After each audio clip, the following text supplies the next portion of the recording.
বিনামূল্যে সরকারি প্রণোদনা পেয়ে ঘুরে দাঁড়াচ্ছে জয়পুরহাটের ক্ষুদ্র নৃগোষ্ঠীর পরিবার। আসসালামু আলাইকুম।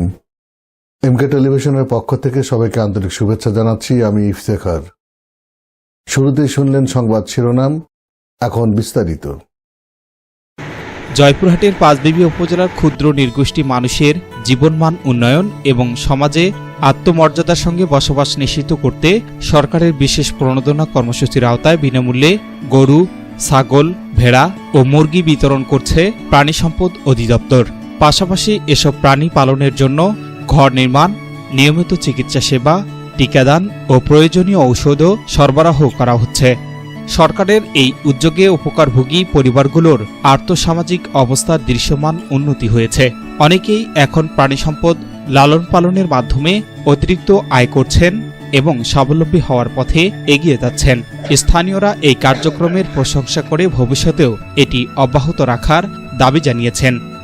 জয়পুরহাট প্রতিনিধি আক্তার হোসেন বকুলের পাঠানো প্রতিবেদনে জানা যায়, জেলায় প্রায় 11,000 ক্ষুদ্র নৃগোষ্ঠী মানুষের মধ্যে 7,000 পরিবারের কাছে ইতোমধ্যে সরকারের প্রণোদনার আওতায় গরু, ছাগল, ভেড়া, হাঁস ও মুরগি বিতরণ করা হয়েছে। অবশিষ্ট পরিবারগুলোকে পর্যায়ক্রমে এই সুবিধার আওতায় আনা হবে বলে জানিয়েছে জেলা প্রাণী সম্পদ দপ্তর।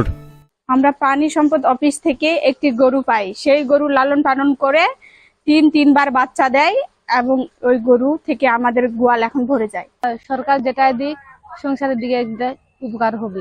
অফিস থেকে আমার 20টা হাঁস দিছিল, ওই হাঁস থেকে অনেক হাঁস হয়েছে। এখন হাঁস মুরগি পায়ে অনেক উন্নতি হয়েছে। যেমন সংসার ডিম টিম বেচি, সংসার উন্নতি হয়। এই ডিম বেচে আবার একটা ছাগলের বাচ্চা কিনেছি। হাঁস মুরগি পালে এবং যাক টুকিটাকি আমরা বাড়িতে থাকি, ডিম টিম বেচি, আনার জন্য খাওয়া দাওয়া হয়। এই অনেক টাকা হবে, উন্নতি হবে, আমরা অনেক টাকা পাবো, সংসারের আয় হবে। প্রাণী অফিস থেকে একটা গরু দিয়েছিল, সেই গরু লালন পালন করে বিক্রি করে আমার মেয়ের বিয়ের জন্য জমিটা রাখিছিলাম, সেই জমিটা খুলেছি। আমাদের দুইটা সম্প্রদায় থেকে 2টা ভেড়া দিছে, ভেড়ায় 2টা থেকে অনেকগুলো হয়েছে। আমরা কিছুটা বিক্রি করছি আর কিছুটা বসায় আছে। প্রাণী সম্পদ অধিদপ্তর থেকে 2টা ভেড়া দিয়েছিল। এই 2টা ভেড়া থেকে ওনার একবারে ভেড়ার এখন পাল হয়েছে, ওনার এখন সচ্ছল অবস্থায় ফিরে আসছে ইনশাল্লাহ। আমি সরকারের কাছে নিবেদন করি এই ইয়াটা যেন পর্যায়ক্রমে যেন থাকে। সুবিধাবঞ্চিত ক্ষুদ্র নৃগোষ্ঠী মানুষকে আত্মমর্যাদার সঙ্গে সমাজে প্রতিষ্ঠিত করাই এই কর্মসূচির মূল লক্ষ্য। প্রাণী বিতরণের পাশাপাশি খাদ্য, চিকিৎসা সেবা, টিকাদান ও প্রয়োজনীয় ঔষধও সার্বিক সহায়তা প্রদান করা হচ্ছে। শতভাগ সফলভাবে কর্মসূচি বাস্তবায়নে প্রাণী সম্পদ অধিদপ্তর কাজ করে যাচ্ছে। তাদের জীবনমান উন্নয়ন, তাদের পারিবারিক পুষ্টির চাহিদা পূরণ অর্থাৎ আমিষের চাহিদা পূরণের মাধ্যমে জীবনমান উন্নয়ন এবং আত্মকর্মসংস্থান সৃষ্টির সুযোগ তৈরি করে দেওয়া। তার জন্য সমাজের মূল স্রোতধারায় তাদের আর্থিক অবস্থা অগ্রগতি লাভ করে আসতে পারে। আমাদের বিতরণকৃত যে উপকরণগুলির সুফলভাবে বাড়িতে আমরা নিয়মিত পরিদর্শন করি।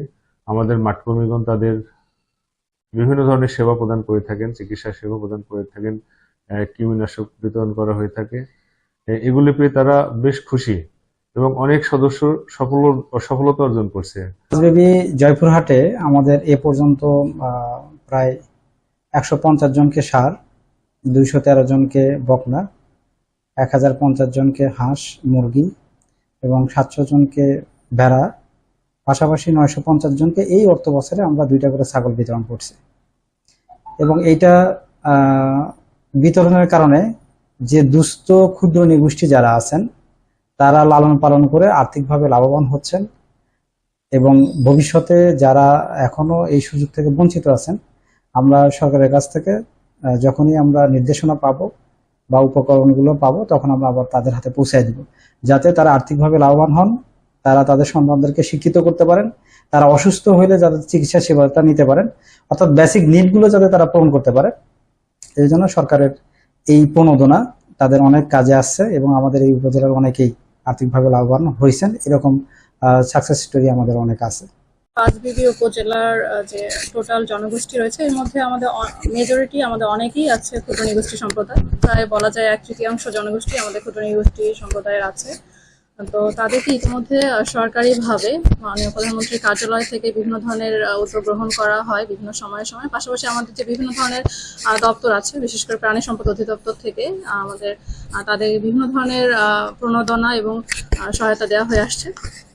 ইতিমধ্যে পাঁচবিবি উপজেলার প্রাণী সম্পদ অফিস থেকে যে তথ্য আমরা পেয়েছি, তাদেরকে সার, তারপরে বকনা গরু, ছাগল, হাঁস এবং মুরগি বিতরণ করা হয়েছে। আমাদের তাদের এটা অত্যন্ত স্বচ্ছতার সাথে আমাদের এই যাচাই বাছাইটা হয়েছে আমি জানি, এবং আমরা সবাই বিষয়টা সম্পর্কে টোটাল প্রক্রিয়ায় আমরা অবগত আছি। তো আমাদের ইতিমধ্যে যারা উপকারভোগী আছে তারা প্রান্তিক জনগোষ্ঠী এবং অত্যন্ত নিডি পরিবারের সদস্য, তারা এই উপকারগুলো পেয়েছেন।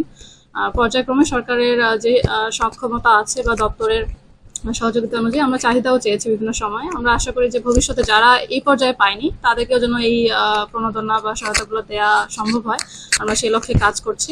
আপনি বলেছেন যে অনেকেই প্রশ্ন করেছিলেন যে আমরাও পাবো কিনা, তো এই পর্যায়ে যারা পেয়েছেন আমরা আশা করি যে যারা এখন এই পর্যায়ে পাননি তারা ভবিষ্যতে যেন আমাদের তালিকায় আসেন, এবং অবশ্যই যদি কেউ আসলেই সেই পরিবারের এরকম চাহিদা থাকে বা তাদের এটা যদি তাদের জীবনমান উন্নয়নে ভূমিকা রাখে, আমরা চেষ্টা করবো তাদেরকে এই কার্যক্রমের আওতায় নিয়ে আসতে। স্থানীয়দের মতে সরকারের এই মানবিক উদ্যোগ ক্ষুদ্র নৃগোষ্ঠী মানুষের জীবনযাত্রায় ইতিবাচক পরিবর্তন এনেছে। তারা কর্মসূচিটি আরও বিস্তৃত করে দীর্ঘমেয়াদে চালিয়ে যাওয়ার দাবি জানিয়েছেন। S Rahman, news desk, MK television. শেষ করছি এমকে টেলিভিশনের সংবাদ। এতক্ষণ আপনারা আমাদের সাথে থাকার জন্য অসংখ্য ধন্যবাদ।